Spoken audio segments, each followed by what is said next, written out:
Now there are different operating systems for these tablets. Android, iOS, got lots of little Android ones here. Got several little Google ones, the old Google tablet, the newer Google tablet.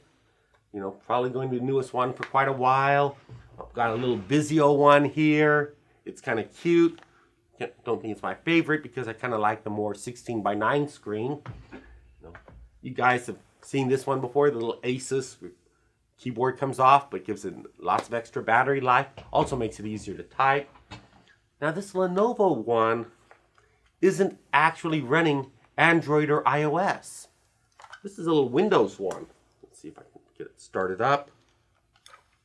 Probably not. Probably forgot to. Oh, it's coming up. I'll let it start up while we wait. But here's an iOS one made by Apple. Lock screen. Nice and cute. This is a little iPad mini. It's a nice little device. Full-size iPads I tend to like a little better. This one actually belongs to my friend. He was kind enough to let me borrow it. And here we go. Windows 8 on a tablet. And my logon screen. But this is Windows. So we're not looking exclusively at Android and iOS. There are other options. This one's nice. Huge battery life. And it is a tablet. That keyboard comes off. So plenty of options on operating systems. And Android is based off of Linux, usually the 2.4 kernel. Probably going to move to 2.6 pretty soon. And iOS is based off of Apple's OS X, which is based off of BSD Unix. So they all somehow come back to the same root. There's not that much difference. Now there's open source and closed source. Open source freely available to use and modify. Now Linux is freely available. You can look at it. You can see the source code. You can modify it as you like, assuming you have the skill set to do it. A lot of talk from the Linux community. It's open source. Go ahead and make any changes you want. But most people don't have the skill set, so it doesn't really matter to them. Closed source. That's very much Apple. That's very much Microsoft. The closed source. Okay. You don't get to modify the operating system, and you need a license to use it. So a little bit different there. Good and bad with both. People generally say open source is a little bit nicer because it allows everyone to review the code, not just the manufacturer. However, how much time are people really going to spend looking at the source code when they don't get paid for it? Closed source, the vendor has a vested interest in making sure their products work, and they're probably going to be working on it more often. But like I said, good and bad to both. I'm open to both. Doesn't matter. I like Windows. I like iOS. You see how many Android tablets I have in front of me. So I'm pretty flexible there, and I think most of us should be. So where do you get the applications?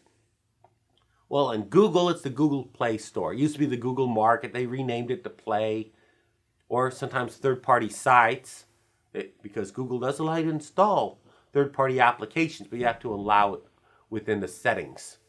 In iOS, Apple likes to lock their stuff down a little bit more, but it has had the benefit of ensuring greater quality and less problems.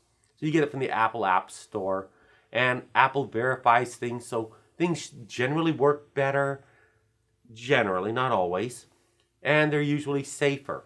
Google, you get it from the Google Play Store, not as well tested. You go to a third party, GetJar, Amazon's Market. You know, how much testing do they do? It's not always clear, but it's not necessarily a bad thing. It does open up a greater field of applications and things that the vendor may decide, I don't think you want that. You look at phones, and a lot of phones are running iOS or Android, so they're not all that different. Maybe you want to tether your computer to your phone. Some vendors block tethering applications, but you could go to a third party and grab it. So there are some advantages. Now, a lot of these tablets have accelerometers, gyroscopes, GPSs, things that can let you know how fast you're moving, where you are. You know, the accelerometer senses motion along an axis such as vibration, acceleration, also senses orientation. A gyrometer senses rotation around an axis. I have been known to use a tablet when I'm putting it on top of something I'm trying to level because it has a little bubble level that I can bring up as an app and go, okay, I've got that level. Yeah, my toolbox is shrunk because I'm using my electronics to make up for half the things that should be in there. Okay, I'm still not using them as a hammer, thankfully.